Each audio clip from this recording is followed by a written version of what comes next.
한강의 기적은 도대체 뭐가 마음에 안 들어서 뺀 건지 모르겠습니다. 김弁박사님, 네. 그거 다 불법인데.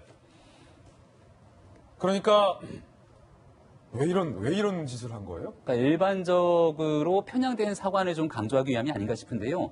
조금 전에 얘기가 나왔던 것처럼 민주화 정신을 굉장히 좀 강조했다고 합니다. 뭐 촛불 집회 얘기도 나오게 되고, 그다음 자연스럽게 우리가 대한민국을 이 두 축의 민주화와 산업화를 이끌어왔던 대한민국의 노력이 있기 때문에 현재의 발전된 사회를 이끌 수 있다라고 얘기를 하고 있는 것처럼 산업화 시대에 있었던 새마을운동, 많은 개발도상국들이 사실 대한민국에 오게 되면 제일 먼저 배우고자 하는 게 새마을운동 아니겠습니까? 근데 이 부분에 대한 사진을 삭제하고 오히려 촛불 정신을 드높이고 거기에 대해서 한강의 기적이라는, 사실 이 한강의 기적은 개도국뿐만이 아니라 전 세계가 역사상으로 이렇게 단기간에 대한민국이 발전할 수 있을 거라고 생각했던 사람들이 유례가 없을 정도로 우리 대한민국이 어디 가서든 자랑할 수 있는 곳이 바로 한강의 기적 아니겠습니까? 그러니까 아니 우리 정부는 이 정부는 도대체 한강의 기적이 부끄러운 건가요? 그러니까 이 한강의 기적이라고 하는 부분들을 삭제했던 그 저희에 대해서도 한 번쯤 고민해 볼 필요가 있는 대목인데요.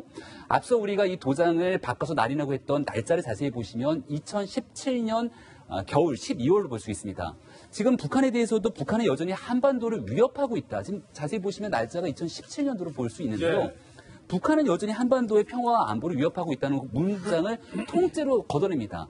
이것을 만약 2018년도에 문장을 걷어냈으면 잘 모르겠는데 2017년도까지만 하더라도 북한이 그해 가을에 6차 핵실험을 단행하고 이 중장거리 그리고 미국까지 도달할 수 있는 ICBM에 대한 발사를 통해서 전 세계를 굉장히 극심한 위협에 빠뜨렸던 게 바로 그 해에 있었던 한반도의 정세입니다. 이런 상황에서 북한이 한반도에 있게 되는 위협에 대한 부분들을 그대로 덜어냈다는 것이죠. 그러니까 심각하게 지금 초등학교 6학년 학생들이 배우게 되는 교과서인데요. 예. 제가 어린 시절의 기억을 더듬어 보면 사실은 한 4학년 이전의 기억은 잘 나지가 않습니다. 근데 적어도 5학년 이후의 기억은 또렷하게 기억이 나거든요. 그리고 이 중학교에 들어가면서부터는 사실 뭐 입시 문제니 뭐니 해서 열심히 공부를 하게 됩니다만은 대한민국 사회 현상에 대한 돌아가고 있는 많은 지식들을 저는 초등학교 5학년, 6학년 때 상당 부분을 습득했던 것 같아요. 그때는 학교에서 선생님이 가르치는 교과서의 내용들이 그대로 사실은 어떠한 이 비판적인 사고 없이 받아들여질 수밖에 없는 시기인데요. 그 6학년의 교과서에 대해서 이런 방식으로 일방적인 기술만을 가져갔다고 하는 것은 박근혜 정부 시절의 국정교과서를 바탕으로 한쪽의 일방적인 역사관을 주입하려고 했다라고 하는 비판과 무엇이 다르겠습니까? 심지어 2017년도 5월 9일 집권하고 나서 적폐청산이 줄줄이 진행되면서 그 당시 있었던 일들이 전 정부가 했던 일들에 대해서 정말 잘못됐다라고 해서 사람들이 직권남용 등으로 줄줄이 기소되고 있었던 상황인데 그때 교육부가 일방적으로 법을 위반하면서까지 이런 일을 했다는 건 지금 눈으로 보고도 믿기기가 참 어려운 상황이 아닐까 싶습니다. 박용진 의원님, 예. 교육이 스타 국회의원이신데 어떻게 이런 일을 벌였을까요? 부끄럽기 짝이 없는 일이 교육부에서 벌어졌네요. 그리고 매우 비교육적인 행태를 교육부 관료들이 저질렀다죠. 그렇게 단정을 짓습니다. 예. 왜냐하면 교과서 수정할 수 있고요. 또 시대적 인식이나 뭐 논의에 따라서 달라질 수도 있다고 생각을 합니다. 그러나 그걸 저렇게 도둑질하듯이 할 일이 아니었다고 생각을 하고요. 그것에 반대하는 사람의 도장까지 위조를 해서 했다라고 하면 그게 더 심각하죠. 이게 어떻게 교육적이고 교육부에서 있을 수 있는 일입니까? 저는 여전히 생생합니다. 국정교과서 논란, 박근혜 정부에서 벌인 일인데요. 그때 지금 집권 여당이 뭐라고 그랬느냐면 제가 대변인을 했었기 때문에 기억을 정확하게 하는데요. 편가르기, 이념 논쟁, 쓸데없는 짓 하고 있다라는 거였습니다. 그러니까 뭐 후진국 몇 개 종교 국가에서나 있는 그리고 북한 같은 데서나 있는 국정교과서를 통해서 역사를 통제하고 시민의 인식을 통제하려고 그러는 거 아니냐라고 비판했던 게 접니다. 그런데 이제 그 초등학교 교과서를 지금 검찰에서 이야기한 대로라고 그런다면 정권 입장에 맞춰서 교과서 수정됐다라고 하는 비판을 듣지 않기 위해서 이런 짓을 저질렀다고 하는데 이게 정권에 더 부담을 주는 짓을 지금 하신 거라고 저는 생각이 들고요. 저는 동의하기가 어렵습니다. 이렇게 교과서와 관련해서 이런 수정을 하는 일과 관련해서는요. 이거는 꼼수를 넘어서서 불법을 저지른 것이고 이와 관련해서 저는 교육위원회가 상임위가 내일 열립니다. 전체회가 내일 열리는데요. 관련해서 이 부분을 좀 따져봐야 되겠다는 생각을 합니다. 이것이 그 교육부 이른바 차관 장관, 그 당시가 이제 김상조 전 교육부 장관인데요.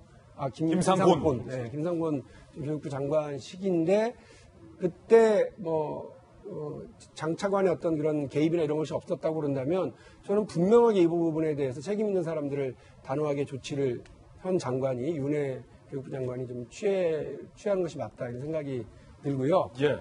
역사적 논제 이런 것들 할 수 있죠. 그러나 그거를 정권 바뀔 때마다 저는 박용조 교수의 그 전체적인 역사 인식에 대한 내용은 저하고 입장과 태도가 다릅니다.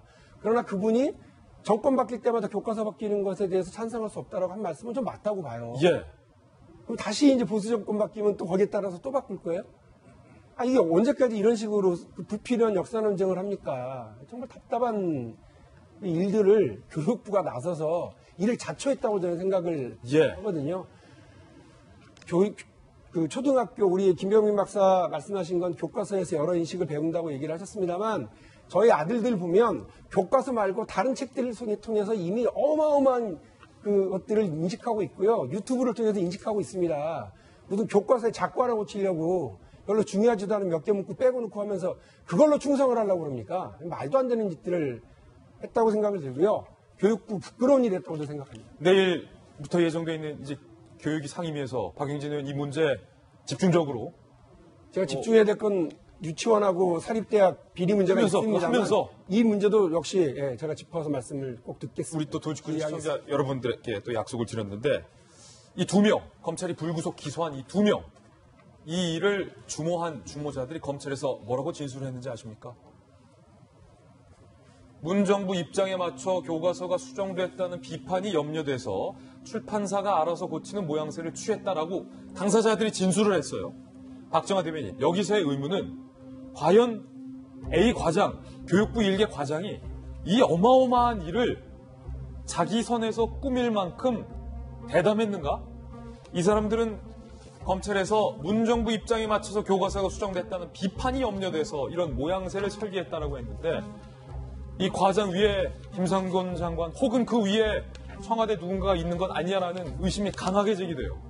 앞서도 봤지만은 이게 이제 적지 않은 내용들이에요. 주요 내용들이 지금 우리나라 현대사를 기술할 수 있는 그리고 우리 자라는 아이들의 대한민국 역사에 대해서 중요한 지침돌이 될 수 있는 그런 내용들에 대해서 중요한 것들이 바뀌었는데 과연 이걸 담당 과장 한 사람이 그리고 연구사 한 사람이 그리고 출판사에 있는 직원이 다 했을까라는 거는 일반적 상식으로 봐도 그렇게 못했을 거라고 보여져요.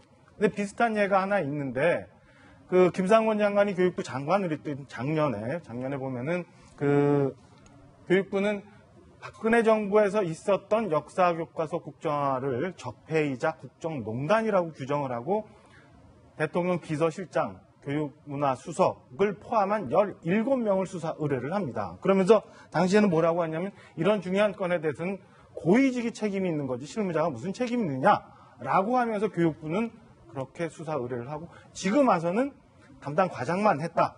이거는 위에선 아무도 모른다라고 하니까 국민들 누가 믿겠습니까? 사실은 검찰에서는 지금 당시 장관했던 김상곤 장관, 차관, 국장 특별히 조사 안 했다는 거 아니에요? 차관은 소환 조사도 하지 않았다는 거예요. 이렇게 해서 국민들이 어떻게 이게 진실이다라고 생각을 하겠습니까? 결국에는 세월이 흘러 또다시 정권이 바뀐 후에 캐비넷 속의 문건이 나와야 이것도 진실이 밝혀지는 거 아닌가라는 씁쓸한 생각을 합니다.